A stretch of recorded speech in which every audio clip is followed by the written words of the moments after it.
মাত্র 10 মিনিটের মধ্যে স্কিন হবে সাদা ধবধবে।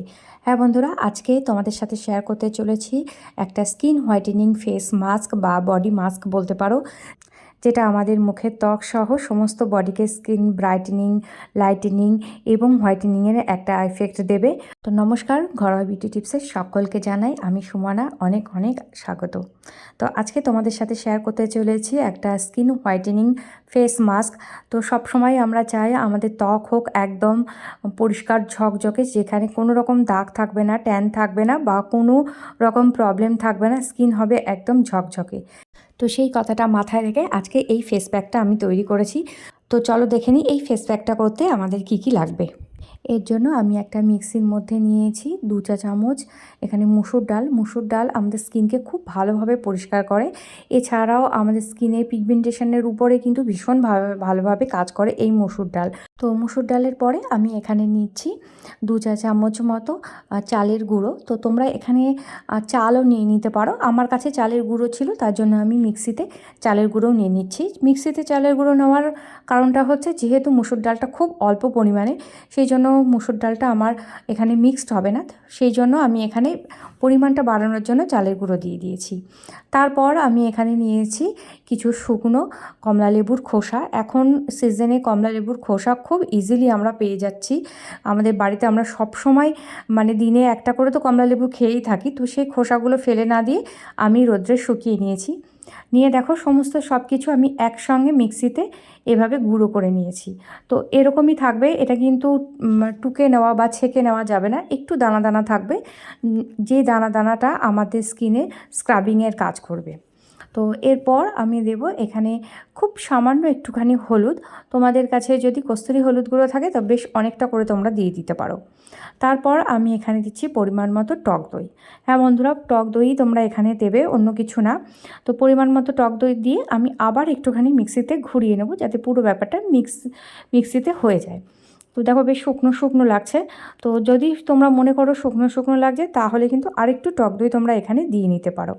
তো আমি এখানে একটা বোলের মধ্যে আরেকটু টক দই দিয়ে পুরো ব্যাপারটাকে মিশিয়ে নিয়েছি। তো দেখো এরকম অবস্থায় থাকবে, খুব বেশি পাতলা বা খুব বেশি ঘন হবে না। তো এরপর আমি এটাকে অ্যাপ্লাই করব। কমলা লেবুর খোসাতে আছে প্রচুর পরিমাণে ভিটামিন সি, আর সেটা কিন্তু কমলা লেবুর যে রসে বা ফলটার ভেতর থেকেও কিন্তু কমলা লেবুর খোসাতে ভিটামিন সি এর পরিমাণ প্রচুর পরিমাণে থাকে।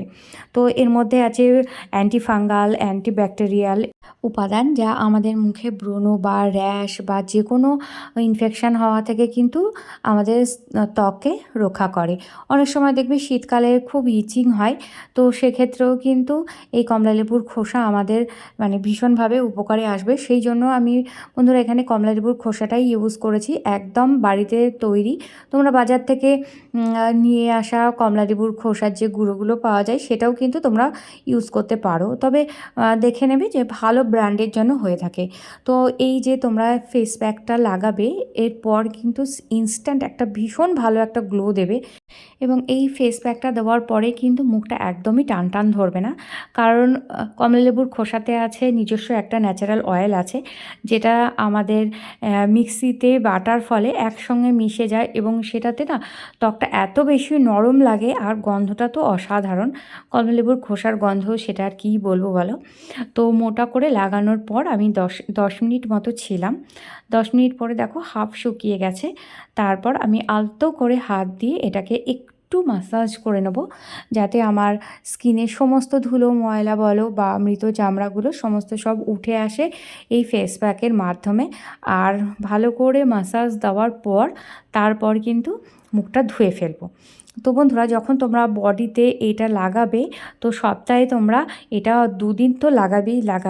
তো একসঙ্গে করে রাখবে, রেখে ফ্রিজে রেখে দেবে। তারপর সপ্তাহে 2 দিন করে এটা অনায়াসে তোমরা এটা লাগাতে পারবে। ইনস্ট্যান্ট একটা গ্লো পাবে, মানে অসাধারণ লাগবে এই ফেস প্যাকটা ব্যবহার করার ফলে। তো তোমরা নিজেরাও লাগাও, বাচ্চাদের গায়েও এটা লাগাতে পারো, কোনো অসুবিধে নেই। তো আজকের মতো এখানে বিদায় নিচ্ছি। এই ফেস প্যাকটা যদি তোমাদের ভালো লেগে থাকে প্লিজ লাইক, কমেন্ট, শেয়ার করে দিও। আর তুমি যদি আমার চ্যানেলে নতুন বন্ধু হয়ে থাকো তাহলে আমার চ্যানেলটাকে সাবস্ক্রাইব করে বেল বাটনটা ক্লিক করে দিও এরকমই ভালো ভিডিও পাওয়ার জন্য। তো আজকের মতো এখানেই বিদায় নিচ্ছি। ভালো থেকো, সুস্থ থেকো, নিজের খেয়াল রেখো।